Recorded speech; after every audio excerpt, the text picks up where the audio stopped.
نحمده ونصلي ونسلم على رسوله الكريم أما بعد فأعوذ بالله من الشيطان الرجيم بسم الله الرحمن الرحيم قال الله تبارك وتعالى في القرآن المجيد وقل رب أعوذ بك من همزات الشياطين صدق الله مولانا العظيم وسلم دائما أبدا على حبيبك خير الخلق كلهم رب تعالیٰ کا بھی پایان فخر اور احسان عظیم ہے کہ جس نے ہمیں اس جمعۃ المبارک کی عظیم اور بابرکت محفل میں اکٹھے ہونے کی توفیق عطا فرمائی۔ سب سے بڑے کر یہ کہ ہمیں دولت ایمان سے بہرحال فرمایا۔ آج ہمارا موضوع گفتگو دم کرنے کی شرعی حیثیت ہے۔ آقا علیہ السلام نے ہمیں دم کے حوالے سے کیا رہنمائی فرمائی ہے، علماء حق محدثین نے اس دم کرنے کے حوالے سے کیا بیان کیا ہے۔ امام ابن اسیر فرماتے ہیں کہ بعض احادیث سے دم کرنے کا جواز ثابت ہے۔ بعض احادیث کو اگر پڑھا جائے اس سے یہ نالج ملتا ہے کہ دم کرنا جائز ہے، اور بعض احادیث ایسی ہیں کہ دم کرنے کی ان میں ممانعت ہے، جس سے پتہ چلتا ہے کہ دم نہیں کرنا چاہیے۔ یہ دونوں طرح کی احادیث جو ہے وہ موجود ہیں۔ علماء و محدثین نے ان دونوں احادیث میں تطبیق کی ہے، یعنی ایسا عمل کیا ہے کہ دونوں احادیث میں سے کسی کا بھی انکار نہیں ہو سکتا اور نہ کیا ہے۔ جن سے منع کیا گیا ہے اس پہ بھی عمل ہوتا ہے، اور جس سے دم کرنے کا جائز ہونا ثابت ہوتا ہے اس کا بھی اقرار ہوتا ہے۔ جیسے کہ میں نے پچھلے خطابات میں ذکر کیا کہ تعویذ کے حوالے سے کہ اس میں بھی دو طرح کی احادیث ہیں اور علماء نے تطبیق دی کہ وہ تعویذات جو غیر قرآن سے ہوں، اور وہ ایسے تعویذات جو احادیث رسول صلی اللہ علیہ وسلم سے منقول نہ ہوں، غیر عربی ہوں یا شرکیہ کلمات ہوں، تو ایسے تعویذات جو ہے وہ ممنوع ہیں، شریعت اس کی اجازت نہیں دیتی۔ اور ایسے تعویذات جس میں اللہ تبارک و تعالیٰ کے اسماء ہوں، قرآن مجید کی آیات ہوں، یا احادیث مبارکہ کی روشنی میں جو ہے وہ کوئی تعویذ جو ہے وہ کسی بچے کے گلے میں یا کسی مریض کے گلے میں ڈال دیا جائے تو ایسا عمل جائز ہے۔ اسی طرح دم کے حوالے سے امام بخاری نے باب قائم کیا ہے، باب من لم یرق۔ اس کا معنی ہے ان لوگوں کا بیان جو دم نہیں کراتے۔ اب جب بخاری شریف کو پڑھا جاتا ہے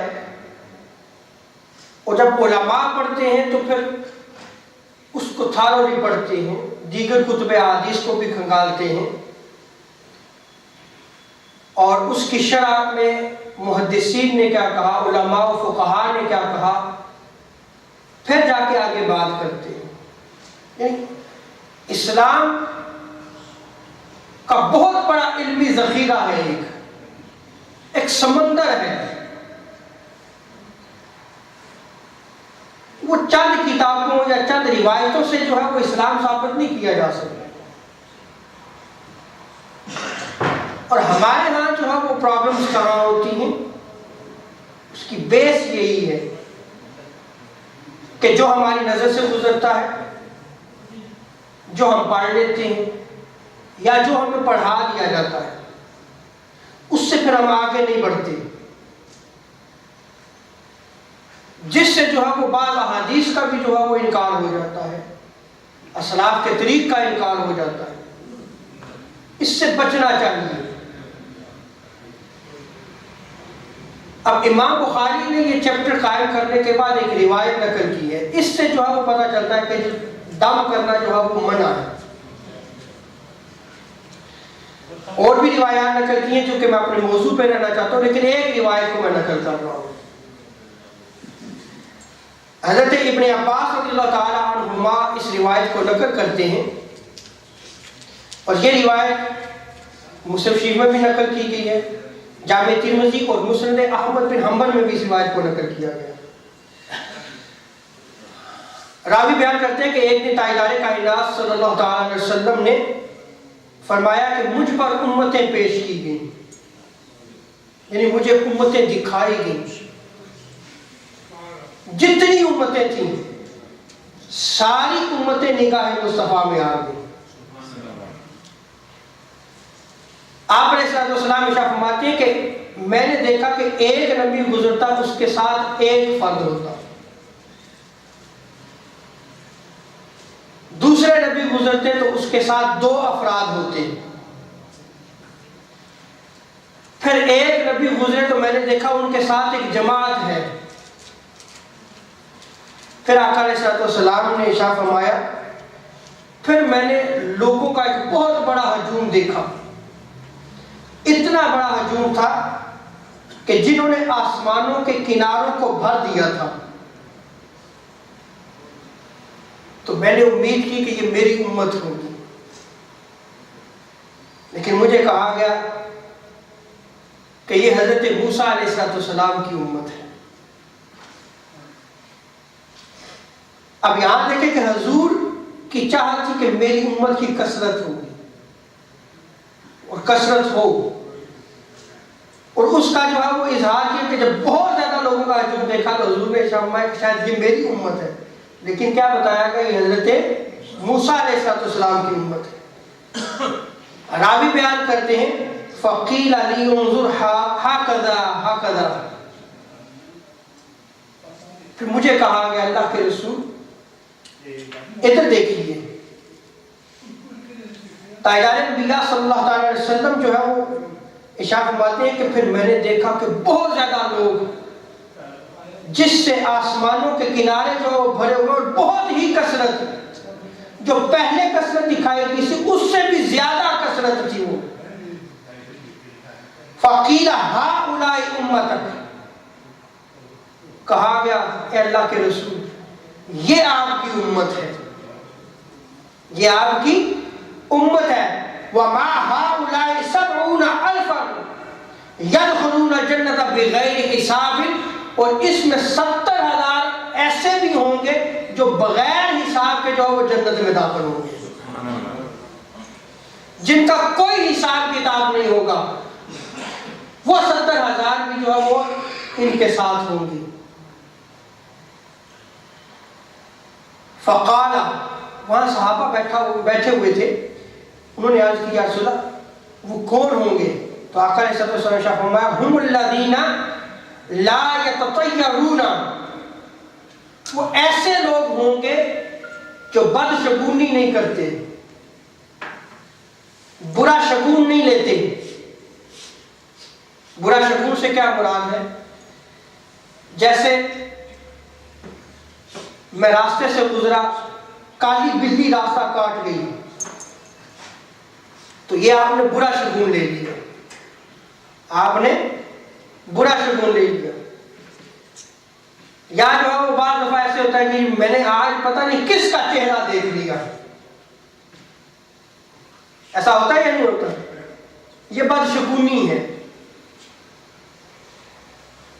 اور وہ جو 70,000 ہوں گے جو بغیر حساب کتاب کے جنت میں جائیں گے، ان کی پہلی صفت آقا علیہ السلام نے بیان فرمائی کہ وہ بدشگونی نہیں کریں گے. دوسرا آقا علیہ السلام نے ارشاد فرمایا وَلَا يَسْتَرْقُونَ، اور وہ دم نہیں کرائیں گے. وَلَا يَقْتَرُونَ، اور نہ ہی علاج کے لیے داغ لگوائیں گے. وَعَلَىٰ رَبِّهِمْ يَتَوَكَّلُونَ، اور وہ اپنے رب پر بہت زیادہ توکل کرنے والے ہوں گے. یہ 4 صفات جو وہ آقا علیہ السلام نے بیان فرمائی. وہاں پہ حضرت عکاشہ بھی موجود تھے، دیگر صحابہ بھی موجود تھے. اب وہ جانتے تھے کہ یہ جو 70,000 جنت میں داخل ہو رہے ہیں، آج اگر میں آقا علیہ السلام سے اجازت لے لوں اور میں بھی انہی میں شامل ہو جاؤں، اور اگر حضور نے اجازت دے دی تو میرا بھی شمار ان میں ہو جائے گا۔ صحابہ کا عقیدہ دیکھیے، وہ کھڑے ہو گئے اور کھڑے ہو کر عرض کرنے لگے، امرہم انا یا رسول اللہ، کہ یا رسول اللہ ان 70,000 میں میرا بھی شمار ہوگا جو بغیر حساب و کتاب کے داخل ہوں گے؟ قال نعم، آقا علیہ السلام نے فرمایا ہاں تو بھی انہی میں ہے۔ آقا علیہ السلام نے حضرت عکاشہ کو ان میں داخل فرما دیا، وہ جو 70,000 جو ہے وہ بغیر حساب کتاب کے جنت میں داخل ہوں گے۔ پھر روایت میں آتا ہے ایک اور شخص کھڑا ہوا، اس نے عرض کی یا رسول اللہ کیا میں بھی انہی میں ہوں؟ حضور نے کیا فرمایا کہ نہیں، عکاشہ جیت گئے۔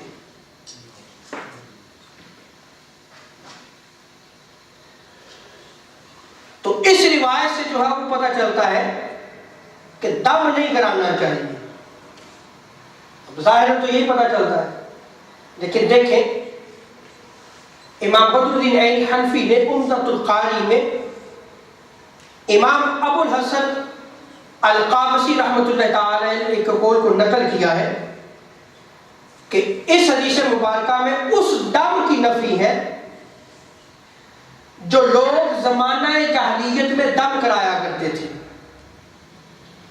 جس دم میں شرکیہ کلمات ہوتے تھے۔ حضور سے پہلے بھی لوگ دم جو ہے وہ کراتے تھے، اور وہ کلمات کون سے ہوتے تھے؟ شرکیہ کلمات ہوا کرتے تھے۔ آگے آپ فرماتے ہیں لیکن جس دم میں کتاب اللہ کے الفاظ ہوں تو ایسا دم جائز ہے، کیونکہ ایسا دم حضور علیہ السلام نے کیا، اور ایسا دم کرانے کا آقا علیہ السلام نے حکم دیا، اور یہ دم جو ہے وہ توکل کے خلاف نہیں ہے، اس لیے کہ دم آقا علیہ السلام نے بھی کیا، حکم بھی دیا، تو ایسا عمل جو ہے وہ نہ خلاف توکل ہو سکتا ہے اور نہ ہی خلاف شرع ہو سکتا ہے۔ تو جس دم سے جو ہے وہ منع کیا گیا، ظاہر پتہ چلتا ہے کہ دم نہیں کروانا چاہیے، اس سے مراد کیا ہے کہ ایسے کلمات کے ساتھ دم کروانا جو شرکیہ کلمات ہو، وہ دم ممنوع ہے۔ اب اس پہ جو ہے میں کچھ روایات نقل کرتا ہوں کہ جو عمدۃ القاری میں نقل کیا گیا، اس کے ایویڈنس احادیث مبارکہ میں جو ہے وہ کیا رہنمائی ملتی ہے۔ صحیح مسلم میں اس روایت کو نقل کیا گیا ہے، سنن ابو داؤد اور صحیح ابن حبان میں بھی اس روایت کو نقل کیا گیا ہے۔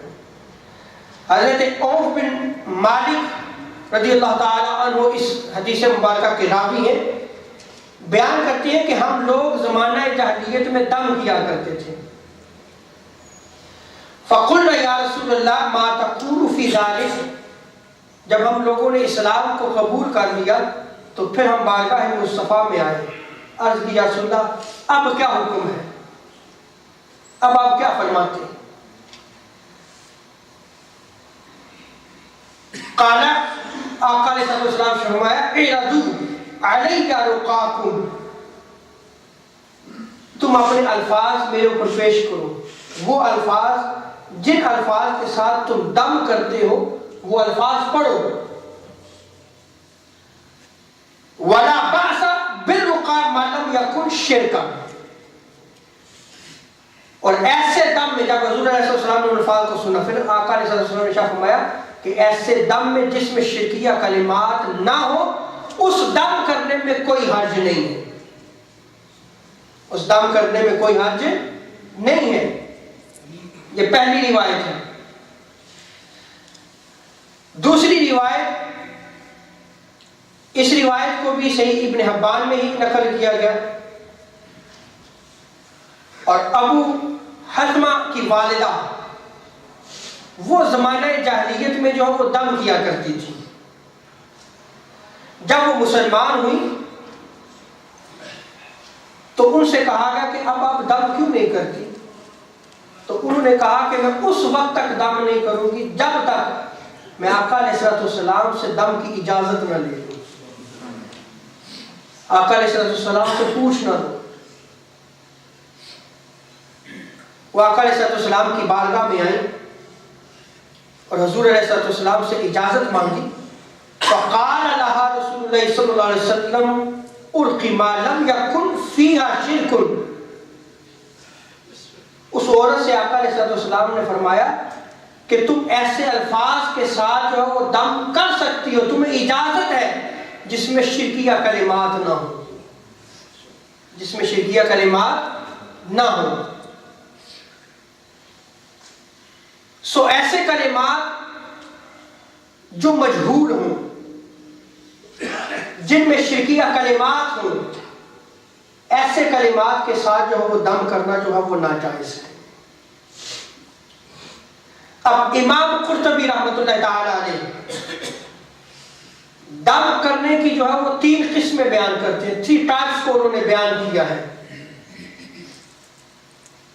پہلا آپ فرماتے ہیں کہ ایسا دم کرنے یا نہ کرنے سے بچنا جو ہے وہ واجب ہے جن کلمات کے ساتھ زمانہ جاہلیت میں دم کیا جاتا تھا، جن کے معنی معقول نہ ہو یا شرکیہ کلمات ہوں، تو ایسے کلمات سے دم کرنا جو ہے وہ ناجائز ہے، ان سے بچنا جو ہے وہ واجب ہے۔ یہ پہلی ٹائپ آپ نے بیان فرمائی۔ دوسرا آپ بیان فرماتے ہیں کہ ان کلمات کے ساتھ دم کیا جائے جس میں اللہ تبارک و تعالیٰ کے غیر کے اسماء ہوں، جیسے فرشتوں میں سے کسی فرشتے کا نام ہو، کسی ولی اللہ کے نام میں سے کسی ولی کا نام ہو۔ آپ فرماتے ہیں کہ ان کا ترک کرنا اولا یعنی بہتر ہے، نہ کیا جائے دم۔ لیکن آپ نے یہاں اسے حرام قرار نہیں دیا، امام قرطبی نے صرف کیا کہا ہے کہ خلاف اولا ہے، بہتر نہ کرو تم، لیکن اگر تم کر لیتے ہو تو اسے ناجائز نہیں کہا۔ اور یہ بھی آپ نے فرمایا کہ شریعت نے اس کا حکم نہیں لکھا، لیکن اگر تم بچتے ہو تو یہ بہتر ہے۔ یہ دیکھیں علماء کی احتیاط دین پہنچانے میں، کیا یہ احتیاط آج دین پہنچانے میں ہے؟ آج نہیں ہے یہ احتیاط۔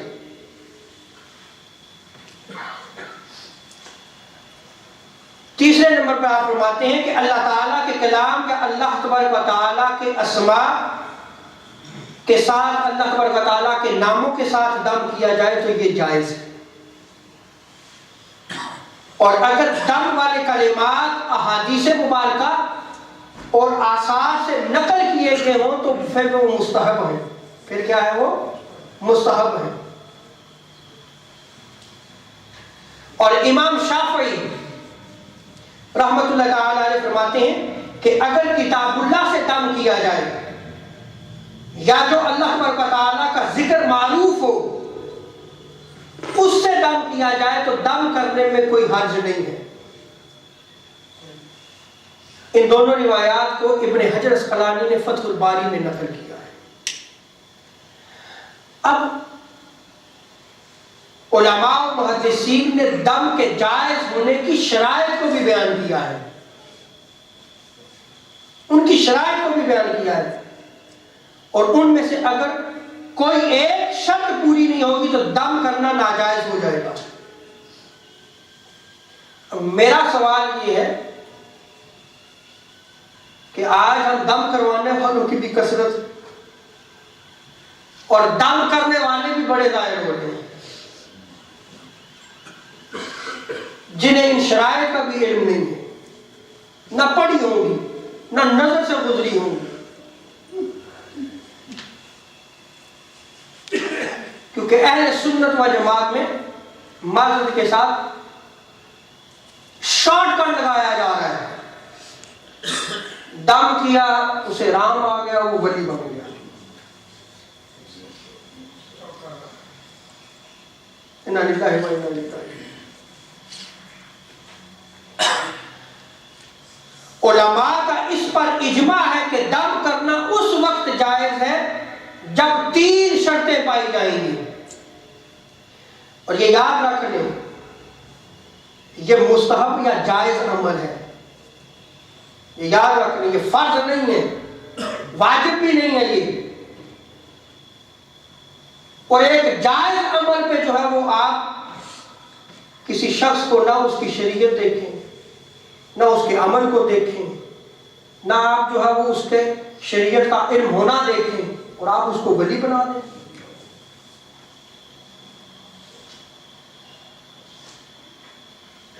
پہلی شرط جو ہے وہ یہ ہے کہ اللہ تبارک و تعالیٰ کے کلام یا اس کے اسماء یا اس کی صفات سے دم کیا جائے. دوسری شرط، عربی زبان میں دم کیا جائے. اب عربی پڑھنے آتی ہوگی تو دم ہوگا نا، وہ عربی سیکھی نہیں ہے تو پھر. اور اگر عربی زبان میں نہ ہو تو اس کا معنی معروف ہو، یعنی جس کا معنی معلوم ہو کہ اس کا معنی کیا بنتا ہے. اور تیسرا آپ علماء جو بیان کرتے ہیں کہ دم کرنے والے کا یہ عقیدہ ہو کہ دم کرنا بذات ہی مؤثر نہیں ہے، کہ یہ جو میں دم کر رہا ہوں بس اسی دم سے اس کو شفا ہوگی، یہ اس کا عقیدہ نہ ہو، بلکہ مؤثر اللہ کی ذات ہے. مؤثر اللہ کی ذات ہے کہ میں دم تو کر لیتا ہوں، شفا دینے والی وہ ذات ہے. جیسے آپ دوائی لیتے ہیں، دوائی کھائیں آپ، شفا دینے والی ذات رب کی ہے. لیکن اب اللہ ماشاءاللہ جو ہے وہ دم کرنے والے بھی جو ہے وہ عالم تو نہیں ہوتے. میں اللہ ماشاءاللہ کا لفظ استعمال کر رہا ہوں، بلکہ جو شریعت کا جتنا بڑا جاہل ہوگا اتنا ہی دم کے نام پر جو ہے وہ پیر، کلندر اور ولی وقت بن جاتا ہے.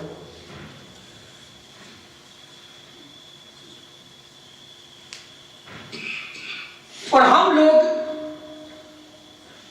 دم کی طرف بھاگتے ہیں. بچہ نہیں سنتا، گھر میں پریشانی آ گئی، فلاں بیماری ہوگی، چلے جی دم کروانے چاہیے. پہلا سوال یہ ہے کہ جو بچہ نہیں سن رہا تو اسلام کو کتنا گھر میں رکھا ہے؟ اب کون سے دم ڈھونڈ رہے ہیں آپ؟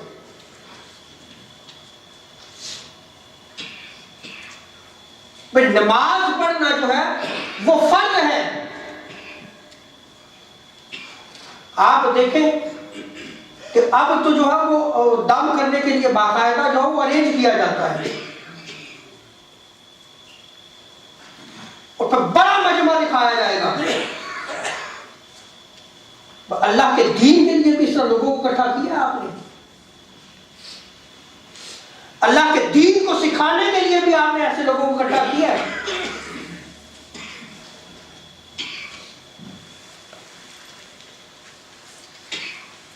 ہمیں تو نماز پڑھنی نہیں آتی اللہ ماشاءاللہ. نماز کے فرائض کتنے ہیں، نماز کے واجبات کتنے ہیں، نماز کی سنن کتنی ہیں، ہمیں اس کا بھی علم نہیں ہے. اور نماز نہیں پڑھی جاتی تو یہ سب سے بڑا فسق ہے، سب سے بڑا گناہ ہے. یہ وہ فاجر و فاسق ہے جو نماز نہیں پڑھتا.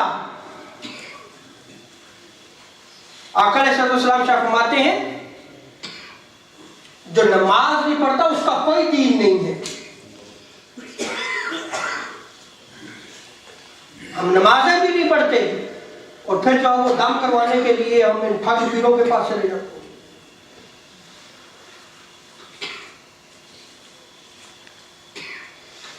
اور آقا علیہ السلام سنیں، آقا علیہ السلام کو جب پریشانی کو لاحق ہوتی تھی تو حضور مصلی بچھا لیا کرتے تھے. اللہ کے حضور جو ہے وہ جھکتے تھے، اللہ کے حضور کھڑے ہو جایا کرتے تھے.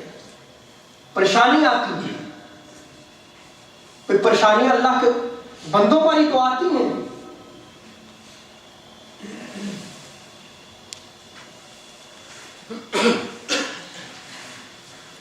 اب دم کرنے سے جو ہے یہ یاد رکھنے کو ولی نہیں بنتا، ولی بنتا ہے اللہ کے چناؤ سے. سب سے پہلے رب چنتا ہے، رب اسے اپنا محبوب بناتا ہے، اور وہ ولی فرض کی ادائیگی میں کوتاہی نہیں کرتا، اور اس کا کوئی عمل بھی جو ہے وہ شریعت کے خلاف نہیں ہوتا. جیسے اگر کوئی کافر جو ہے وہ دم کرے، کافر اگر کوئی دم کرے اور کسی کو شفا مل جائے تو کیا وہ ولی بنتا ہے؟ وہ ولی نہیں بنتا، وہ تو مسلمان ہی نہیں ہے. اور اسی طرح اگر کوئی فاسق اور فاجر دم کرتا ہے، فاسق و فاجر دم کرتا ہے اور آگے لوگ شفا پاتے ہیں تو وہ استدراج و احراس ہے، شیطانی عمل ہے.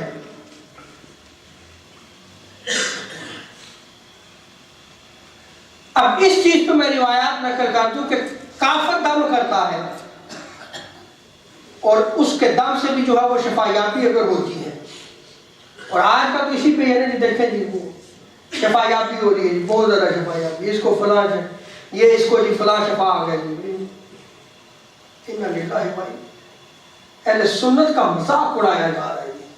حقیقت سمجھیں آپ اس چیز کو، یہ ہم اہل سنت کا مذاق اڑایا جا رہا ہے.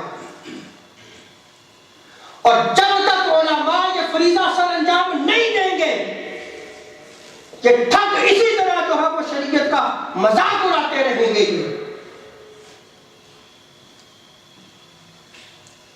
بھئی دم کرنا کون سی بڑی ولایت ہے؟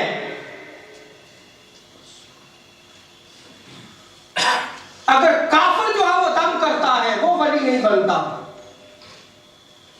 پہلی روایت موطا امام مالک میں اس روایت کو نقل کیا گیا. عمرہ بنت عبد الرحمن بیان کرتی ہیں کہ ایک مرتبہ سیدہ عائشہ صدیقہ رضی اللہ تعالی عنہ بیمار ہوئی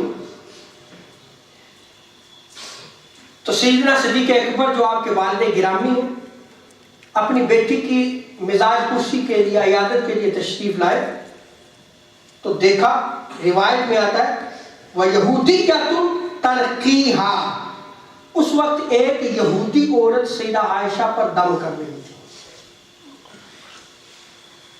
عورت یہودیہ تھی، وہ دم کر رہی تھی.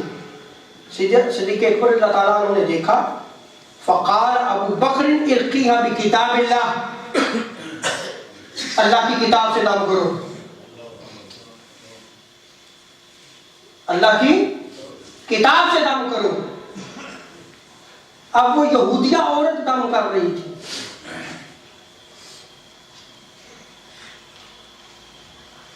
اب اس پہ امام مالک کیا فرماتے ہیں کہ یہودی اور نصرانی کرسچن کا مسلمان کو دم کرنا جائز ہے جب تک وہ اللہ کی کتاب سے دم کرتے ہوں. اور ایک اور روایت میں جو ہے وہ آپ نے اس کو مکروہ بھی قرار دیا ہے. اب دوسری روایت حضرت عبداللہ ابن مسعود رضی اللہ تعالیٰ عنہ، اس روایت کو سنن ابو داؤد کتاب الطب میں نقل کیا گیا ہے. حضرت عبداللہ ابن مسعود کی زوجہ، ان کی آنکھ میں کچھ پڑ گیا اور انہیں شدید درد ہوتا تو وہ دم کے لیے جو ہے وہ ایک یہودی کے پاس جاتی. وہ دم کرتا تو آرام آ جاتا، دم کرتا تو انہیں آرام آ جاتا. الفاظ پڑھتا ہوں، وہ اللہ کی قسم اٹھاتی ہیں. حضرت عبداللہ ابن مسعود کی زوجہ ہے، واللہ لقد كانت عینی تقذف فكنت اختلف الى فلان یہودی یرقینی فاذا ارقانی سکنت. میں نے الفاظ پڑھے کہ جب بھی میں اس یہودی کے پاس جاتی ہوں وہ دم کرتا ہے تو مجھے سکون ہو جاتا ہے، مجھے آرام آ جاتا ہے، اللہ کی قسم مجھے آرام آ جاتا ہے۔ اب بتائیں یہودی دم کر رہا ہے تو کیا وہ ولی اللہ بن گیا ہے؟ نعوذ باللہ من ذالک۔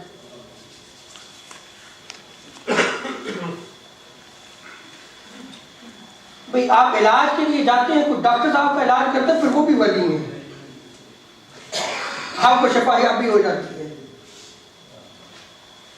اب اس پہ میں ایک روایت نقل کرتا ہوں جو ابھی میں نے کہا ہے، یہ اللہ تبارک و تعالیٰ کی طرف سے عطا ہے کہ یہ جملہ جو ہے وہ ذہن میں آ گیا، پھر تو وہ بھی ولی ہیں۔ اور صحیح ابن حبان میں جو ہے وہ اس روایت کو جو ہے وہ نقل کیا گیا ہے۔ صحابہ کرام جو ہے وہ بیٹھے ہوئے تھے اور حضرت عبداللہ بن کعب اپنے والد سے روایت نقل کرتے ہیں۔ انہوں نے عرض کی یا رسول اللہ اس کے بارے میں آپ کی کیا رائے ہے کہ ہم جو میڈیسن دوا استعمال کرتے ہیں یا جو دم کرتے ہیں یا اس طرح کے دیگر کام کرتے ہیں اپنی ٹریٹمنٹ اپنے علاج کے لیے، تو کیا یہ اللہ تبارک و تعالیٰ کی مقرر کردہ تقدیر کو بدل دیتے ہیں؟ جو اللہ نے لکھ دیا اس کو بدل دیتے ہیں؟ تو آقا علیہ السلام نے ارشاد فرمایا اے کعب بلکہ ایسا نہیں ہے، یہ بھی اللہ تبارک و تعالیٰ کی تقدیر کا حصہ ہے، اللہ کی تقدیر کا حصہ ہے۔ آپ کسی سے ٹریٹمنٹ کراتے ہیں، اگر آپ کو شفا ہو جاتی ہے، شفا دینے والا وہ ہے، شفا دینے والا وہ ہے، لیکن یہ بھی تقدیر کا حصہ ہے کہ تم اپنا ٹریٹمنٹ کراؤ، لیکن اس سے یہ نہیں ثابت ہوتا کہ وہ ولی بن گیا ہے۔ ولی کی شاید میں نے پیچھے بیان کر دی ہے، اس کو دہرانا مقصود نہیں ہے۔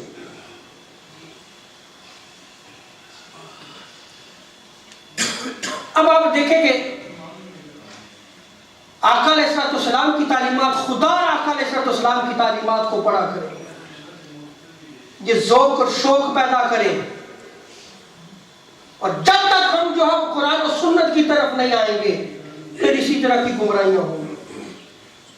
آقا علیہ السلام کی بارگاہ میں جو ہے وہ ایک صحابی ہیں عثمان بن ابو العاص، وہ کہتے ہیں کہ میرے جسم پر شدید درد تھا، اتنا شدید درد تھا کہ ممکن تھا کہ میری موت واقع ہو جاتی۔ میں تاجدار کائنات صلی اللہ علیہ وسلم کی بارگاہ میں جو ہے وہ اسی حالت میں حاضر ہوا، عرض کی یا رسول اللہ بڑی شدید تکلیف ہے۔ آقا علیہ السلام نے ارشاد فرمایا کہ جہاں تمہیں درد ہے وہاں ہاتھ رکھو، 7 دفعہ جو ہے وہ اس کو پھیرو اور پھر یہ دعا مانگو۔ کہاں آپ گھومتے پھرتے ہو؟ ابھی تو میں آغاز کر رہا ہوں، اس پہ میں اگر خطابات کروں تو کئی خطابات جو ہے وہ بیان ہو سکتے ہیں اس پہ۔ آقا علیہ السلام نے فرمایا پھر یہ پڑھو اعوذ بعزت اللہ وقدرتی من شر ما اجد، پھر یہ پڑھا کرو۔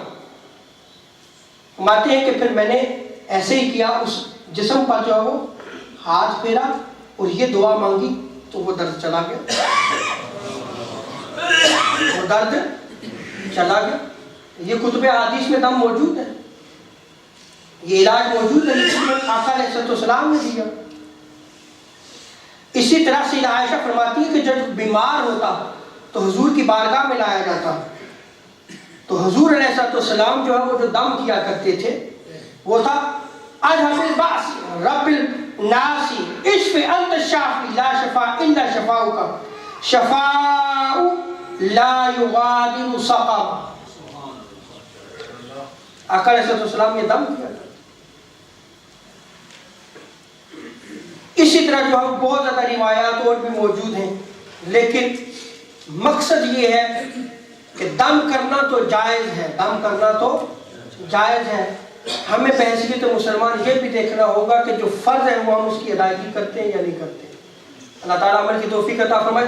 آخر میں ایک کوسچن جو ہے وہ مجھ سے پوچھا گیا، اس کا جواب جو ہے وہ میں دینا ضروری ہے، اور 2 منٹ میں انشاءاللہ پتہ نہ دے دوں گا کہ عورت جو ہے وہ کیا اپنی محفل میں یا اپنی مجلس میں اونچی آواز سے نعرہ لگا سکتی ہے یا کہ نہیں لگا سکتی؟ قرآن مجید میں اللہ مطالعہ شاہ فرماتا ہے فَاسْأَلُوا أَهْلَ الذِّكْرِ إِن كُنتُمْ لَا تَعْلَمُونَ، اگر نالج نہیں ہے تو پھر اہل ذکر اہل علم کے پاس ہو. دین کو دین رہنے دیا جائے تو بہتر ہے. اور قرب قیامت کے علامات میں ہے کہ جہلاء کے پاس جب دین جائے گا تو پھر جو ہے وہ دین کو مذاق بنایا جائے گا. نعرہ جو ہے اس کا لغوی معنی اگر آپ دیکھیں تو اس کا معنی اونچی آواز سے پکارنا، اونچی آواز لگانا. اگر اونچی آواز لگانا جو ہے وہ اور عورت ہی کی مجلس ہے اور نعرہ جو ہے وہ اگر لگایا جا رہا ہے تو اس میں اگر وہ ناجائز ہے تو پھر حرمت کی دلیل اس ناجائز کہنے والے کو لانی چاہیے. دلیل اس کے پاس ہونی چاہیے یا قرآن سے یا سنت سے، پہلی چیز. دوسرا جو ہے کیا بلند آواز سے ذکر کرنا ناجائز ہے؟ ایسا نہیں ہو سکتا کہ مرد کے لیے جائز اور عورت کے لیے ناجائز. ہاں ایک جگہ پہ آپ کہہ سکتے ہیں کہ عورت کی آواز جو ہے وہ نہ سنی جا سکے. میں آپ سے پوچھتا ہوں، ہماری عورتیں مارکیٹس میں جاتی ہیں، وہ گفتگو بھی کرتی ہیں، تو دین کے معاملے میں ہمیں کیا ہو گیا ہے؟ وہاں تو ہماری زبانیں گم ہو جاتی ہیں، وہ بولنے بھی نہیں دیں. شادی کی جتنی خریداری آپ کر کے دیکھ لیں، آپ کر سکتے ہیں؟ نہیں کر سکتے. آپ کریں گے تو وہ لٹا دیں گے، آپ کو بھی لے کر اس کی تو ضرورت ہی نہیں ہے. وہ خود جا کے لائیں گی بھی، بولیں گی بھی، اور اونچی آواز سے بھی بولیں گی، ریٹ بھی لگائیں گی. وہ سب جائز ہے. دین آیا تو ناجائز ہو گیا. انا للہ و انا الیہ راجعون. تو عورت جو پھر تو اس طرح پھر ذکر بھی ہے جو وہ ناجائز ہو جائے گا. عورت جو وہ بلند آواز سے ذکر نہیں کہہ رہی، پھر آپ کہاں جائیں گے؟ ہمارے سلاسل کہاں جائیں گے؟ قادری جو ہے بلند آواز سے کرتے ہیں تو عورتیں قادری نہیں ہو سکتی. نقشبندی ہیں تو وہ خفی ذکر کرتے ہیں اور بلند آواز میں قادری کرتے ہیں. تو ایسے معاملات میں جو وہ دین کو سمجھنا چاہیے اور دین میں جو ہے وہ اس کو وسعت کے ساتھ دیکھنا چاہیے کہ کہاں جو ہے وہ جائز ہے کہاں ناجائز ہے. ان معاملات میں جو ہے وہ ہمیں ان جاہلوں کے وجہ سے نہیں پڑھنا چاہیے تو ہم اس کو چھوڑ دیں. وگرنہ جو ہے وہ بلند آواز سے ایک ہی روایات میں نقل نہیں کرتا مگر بہت لمبا ٹاپک ہو جائے گا. آقا علیہ السلام بخاری شریف میں آتا ہے کہ نماز ختم ہوتی تو آقا علیہ السلام جو ہے وہ بلند آواز سے اور صحابہ کرام بلند آواز سے ذکر کیا کرتے تھے. اتنی بلند آواز سے ذکر ہوتا تھا کہ حضرت عبداللہ ابن عباس بخاری میں آتا ہے کہ ہمیں پتہ چل جاتا کہ نماز کا وقت ختم ہو چکا ہے، نماز کا وقت ختم ہو چکا ہے. اور اس زمانے میں عورتیں مسجد میں نماز ادا کیا کرتی